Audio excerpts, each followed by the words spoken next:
आप सब लोगों को नमस्कार।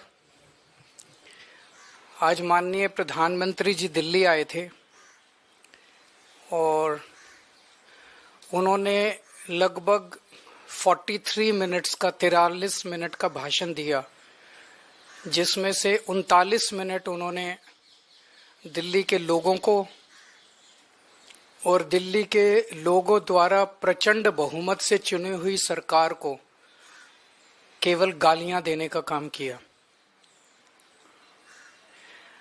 2015 में दिल्ली के लोगों ने 2 सरकारें चुनी थी दिल्ली के लिए। दिल्ली की संविधान में एक अजीब सिचुएशन है, दिल्ली हाफ स्टेट है, तो दिल्ली में लोग 2 सरकारें चुनते हैं।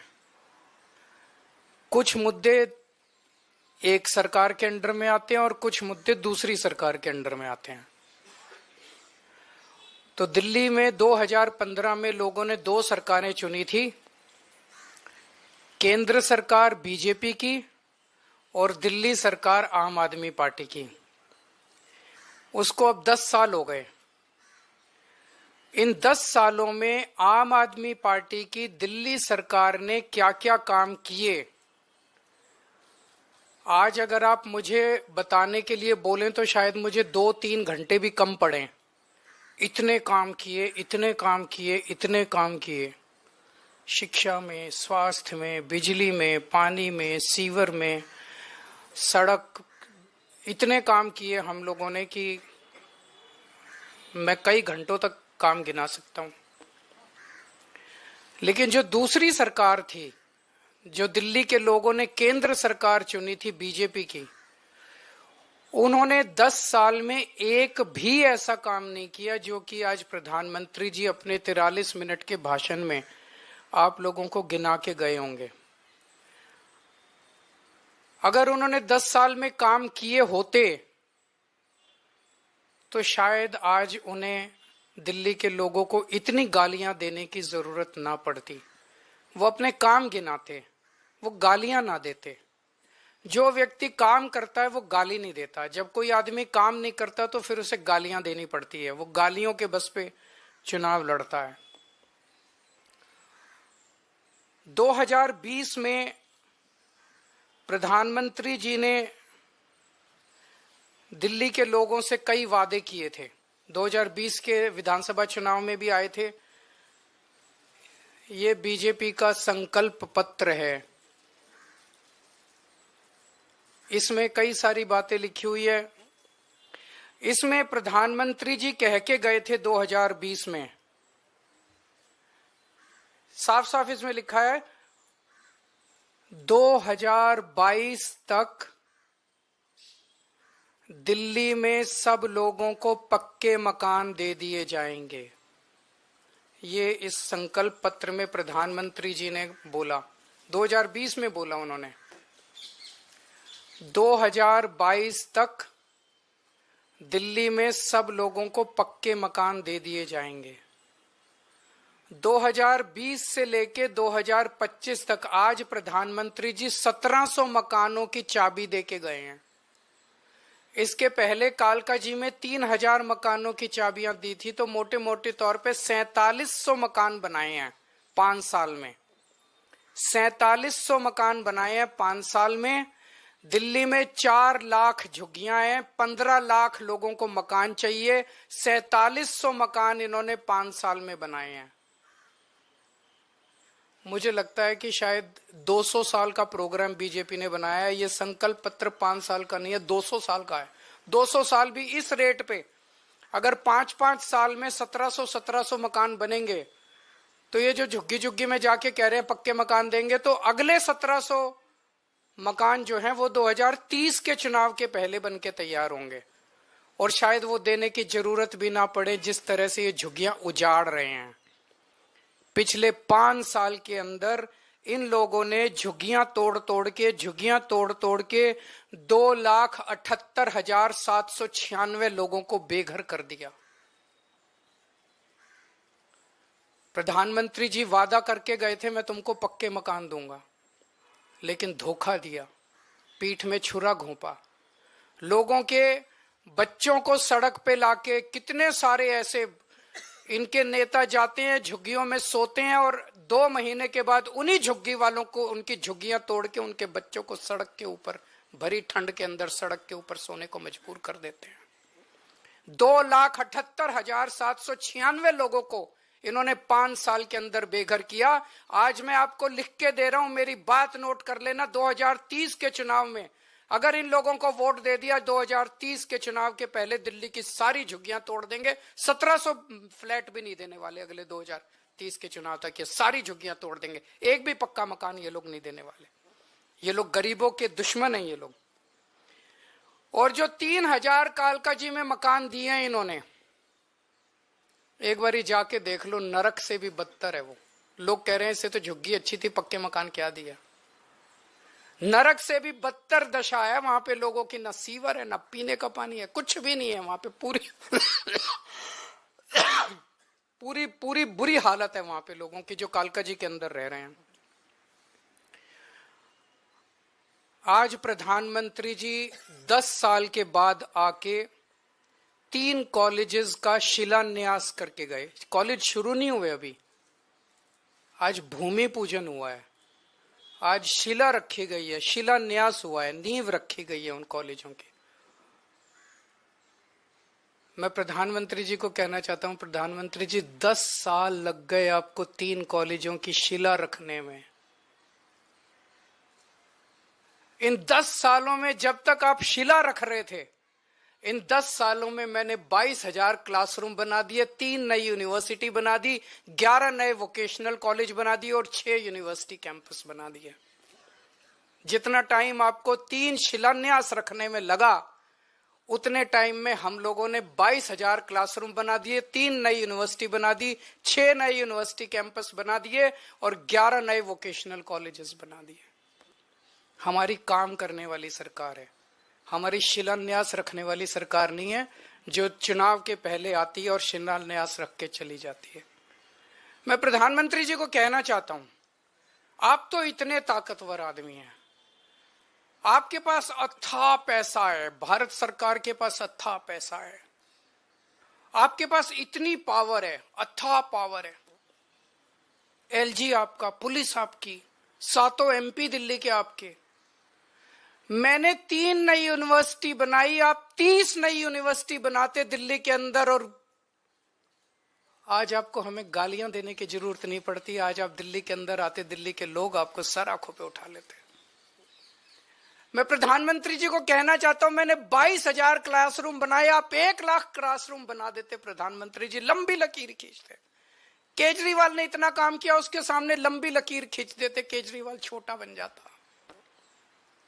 लोग आपकी वाह वाह करते। आपको मुझे गाली 39 मिनट तक आपको गालियां देने की जरूरत ना पड़ती अगर आप कुछ काम करके दिखाते। प्रधानमंत्री जी, आपकी वाह वाह होती। मैंने 530 मोहल्ला क्लिनिक बनाए 5 साल के अंदर दिल्ली में, आप 5,000 मोहल्ला क्लिनिक बना देते प्रधानमंत्री जी, आपकी वाह वाह होती दिल्ली के अंदर। केजरीवाल को, आम आदमी पार्टी को, झाड़ू को कोई पूछता ही नहीं। आपको मुझे गाली देने की जरूरत नहीं पड़ती। अगर आप, मैंने 5 नए अस्पताल बनाए पिछले कुछ सालों में, आप 50 नए अस्पताल बनाते दिल्ली के अंदर, प्रधानमंत्री जी आपकी वाह वाह होती। लोग कहते भाई प्रधानमंत्री ने बड़ा। आपको आज 39 मिनट तक केजरीवाल को और मोहल्ला आम आदमी पार्टी को और दिल्ली के लोगों को गालियां देने की जरूरत नहीं पड़ती। पिछली बार याद करो, इसमें भी लिखा हुआ है, इनके संकल्प पत्र में लिखा है, 40 पूर्वांचली समाज के साथ सबसे बड़ा धोखा किया है भारतीय जनता पार्टी ने। सबसे बड़ा धोखा पूर्वांचली समाज के साथ किया। हमारे उत्तर प्रदेश और बिहार के गरीब भाई दिल्ली में आते हैं, या तो पढ़ने आते हैं या नौकरी ढूंढते हुए आते हैं। उन्हें दिल्ली में किराए पे रहने के लिए जगह नहीं मिलती, तो वो कच्ची कॉलोनियों के अंदर सस्ते किराए पे या तो ले लेते हैं जगह और या खरीद लेते हैं सस्ती कच्ची कॉलोनियों के अंदर। तो कच्ची कॉलोनियों में दिल्ली के अंदर लगभग मोटे मोटे तौर पे सब पूर्वांचल समाज के लोग रहते हैं। दिल्ली के अंदर कच्ची कॉलोनियों में 2014 के पहले कोई काम नहीं होता था, नरक की जिंदगी थी। 10 साल के अंदर आम आदमी पार्टी की सरकार ने लोगों को इज्जत और सम्मान की जिंदगी दी। हमने अपने पूर्वांचल समाज के भाइयों के लिए सड़कें बनाई, गलियां बनाई, स्ट्रीट लाइट्स लगवाई, नालियां बनवाई, सीवेज सिस्टम दिया, पानी की पाइपलाइन बनवाई, सीसीटीवी कैमरे लगवाए, मोहल्ला क्लिनिक बनाए, अस्पताल बनाए, स्कूल बनाए, उनको इज्जत की जिंदगी दी। 2020 में मेरे को याद है, शायद 5 दिसंबर का दिन था, जब हरदीप पुरी जी और ये आए थे और दिल्ली के लोगों को, पूर्वांचल समाज के लोगों को 2019 या 2019 के पहले वो प्रॉमिस करके गए थे 40 लाख दिल्ली की कच्ची कॉलोनियों के लोगों को हम मालिकाना हक देंगे, उनकी रजिस्ट्री कराएंगे। 5 साल में 25,000 लोगों की रजिस्ट्री हुई है, 40 लाख के मुकाबले 25,000 लोगों की। तो लोग कहने लगे हैं, जो कहते हैं वो तो कम से कम बिल्कुल नहीं करते ये लोग, और कुछ करे ना करे, जो ये वादा करते हैं वो तो आप ये लिखवा लो कि ये बिल्कुल नहीं करते। आज प्रधानमंत्री जी बोले दिल्ली में आपदा आई हुई है, कई बार उन्होंने कहा दिल्ली में आपदा आई हुई है, दिल्ली में आपदा। आपदा दिल्ली में नहीं आई, आपदा भाजपा में आई हुई है। 3 तरह की आपदा भाजपा में आई हुई है। पहली आपदा, भाजपा के पास सीएम चेहरा नहीं है। दूसरी आपदा, भाजपा के पास नैरेटिव नहीं है, उन्हें पता ही नहीं चुनाव किस मुद्दे पे लड़ना है। तीसरी आपदा, भाजपा के पास कोई भी एजेंडा नहीं है इस चुनाव के लिए। तो 3 आपदा भाजपा के अंदर आई हुई है और एक आपदा दिल्ली में आई हुई है, वो है कानून व्यवस्था। दिल्ली के अंदर खुलेआम गैंगस्टरों की गोलियां चल रही हैं, लेकिन अमित शाह को सुनाई नहीं दे रही। दिल्ली के अंदर महिलाएं रो रही हैं, चीख रही हैं, चिल्ला रही हैं, उनकी चीख पुकार अमित शाह के और मोदी जी के कानों तक नहीं पहुंच रही। व्यापारी रो रहे हैं, व्यापारी दया की भीख मांग रहे हैं, गैंगस्टरों से व्यापारी जो है सुरक्षा मांग रहे हैं, लेकिन इनके कानों तक उनकी आवाज नहीं पहुंच रही। मैं प्रधानमंत्री जी से निवेदन करना चाहूंगा कि अपने अमित शाह जी को कहिए, अगर उनको थोड़ा सा समय सरकारें तोड़ने, जोड़ने, एमएलए खरीदने से समय मिल जाए तो थोड़ा सा समय दिल्ली की कानून व्यवस्था पे भी दे दें। और जो काम दिल्ली सरकार कर रही है शिक्षा में, स्वास्थ्य में, बिजली में, पानी में, महिलाओं के लिए, बुजुर्गों के लिए, उस काम को लोग आपदा नहीं आशीर्वाद कहते हैं। अगर आपका कोई प्रश्न है तो आप।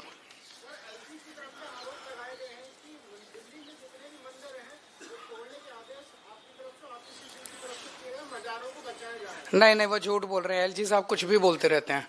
एलजी साहब ने जो आदेश दिए उस पे क्या कह रहे हैं, वो जो 22 नवंबर को आदेश दिए, चोर चोरी करते हुए रंगे हाथों पकड़ा गया, फिर कह रहा पूरी दुनिया चोरी कर रही है इसलिए मैंने भी कर ली।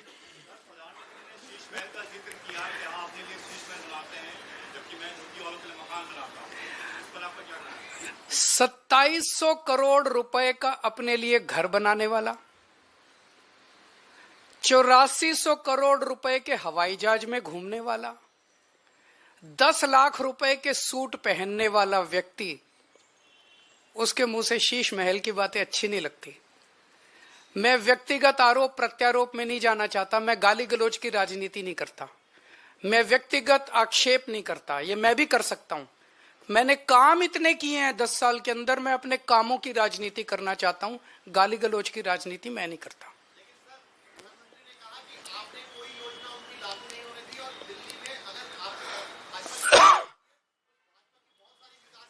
हमारे सामने एक ही मकसद होता है, दिल्ली के व्यक्ति का कैसे फायदा होगा।